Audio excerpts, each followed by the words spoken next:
Halo teman-teman, pada pukul 5.23 sore waktu setempat, sebuah F-16 Angkatan Udara Amerika dari Skuadron Tempur 421 terbang menjaga perlindungan bagi gugus tugas Angkatan Laut Amerika Serikat yang melaju di sepanjang pantai Yaman.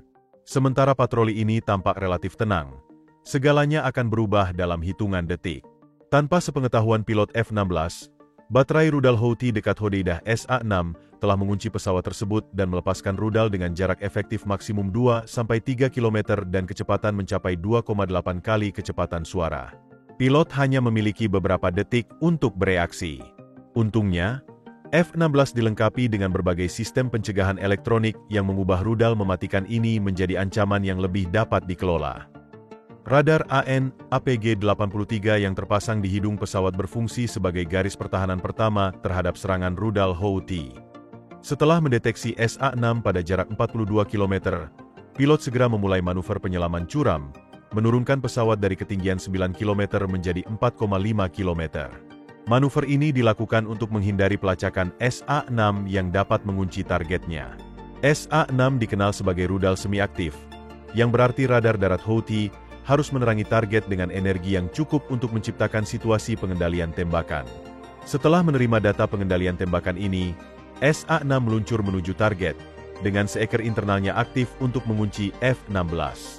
Dalam beberapa detik terakhir penerbangan pesawat, pilot berusaha memecahkan solusi pengendalian tembakan dari rudal yang mendekat.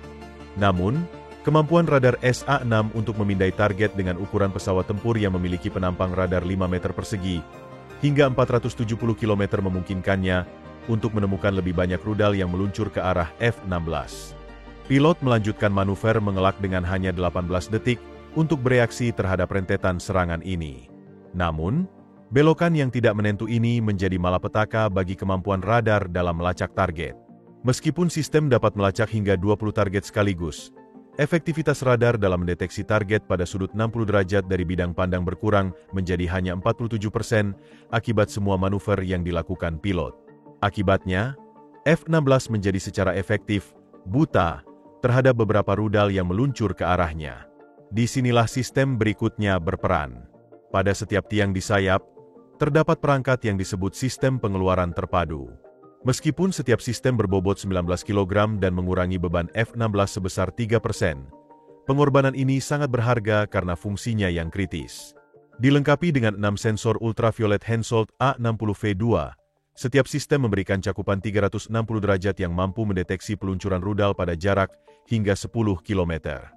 Ketika PIDS mendeteksi rudal SA-6 yang mendekat, sistem ini segera menyebarkan 12 suarem Ju-50B dan 24 bundel skam RR-180, menciptakan awan umpan inframerah dan frekuensi radio sepanjang 1,5 km. Namun, upaya ini ternyata tidak cukup untuk menggoyahkan kunci rudal yang mengincar pesawat.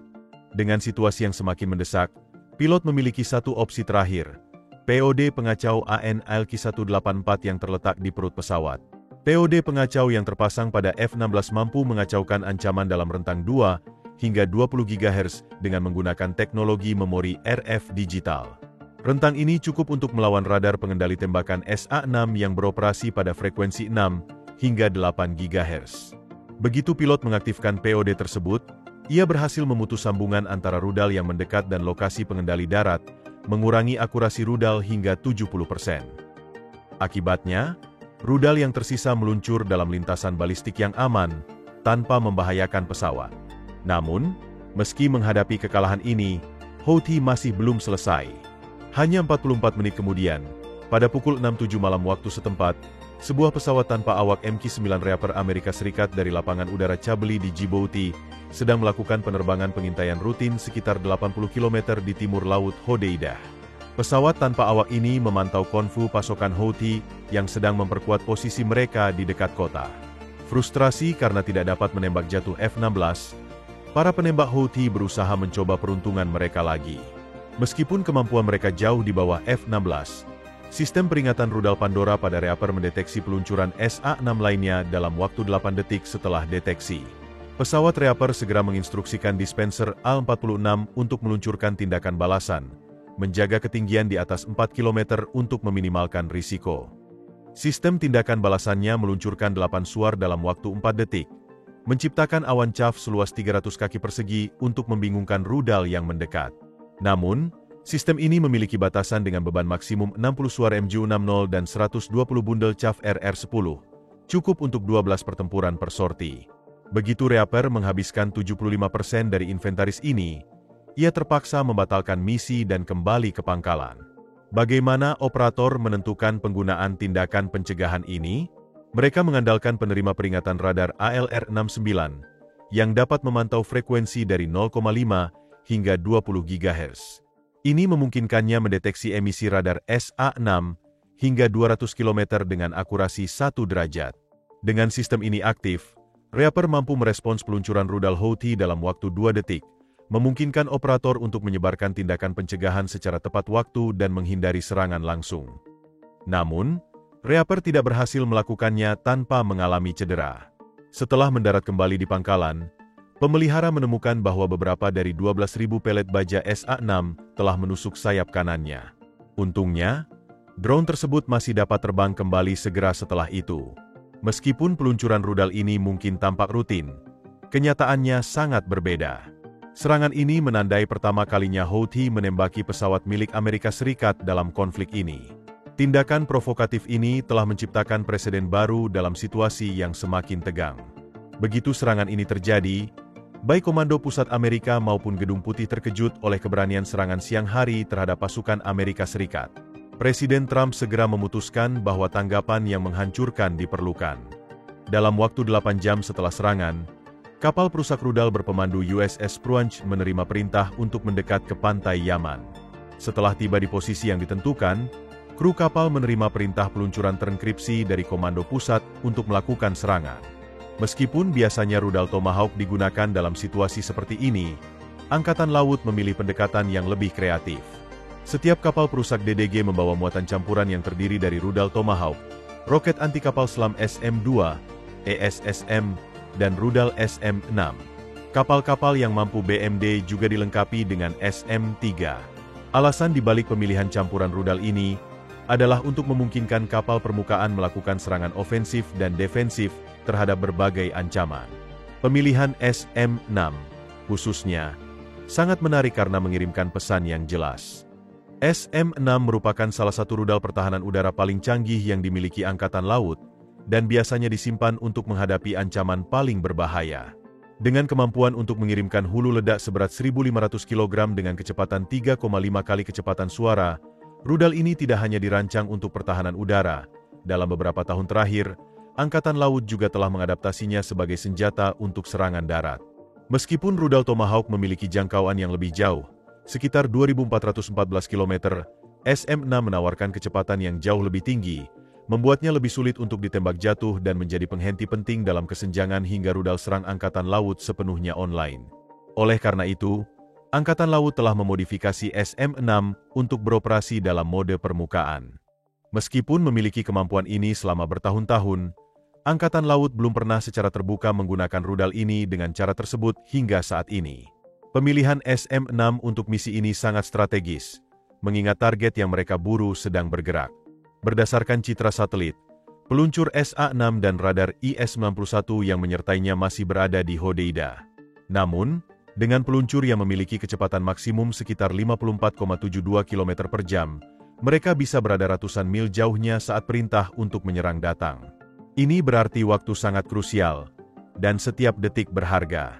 Setelah menerima perintah tembak dari Cencom, kru USS Spruance bergerak cepat untuk meluncurkan rudal di Laut Merah.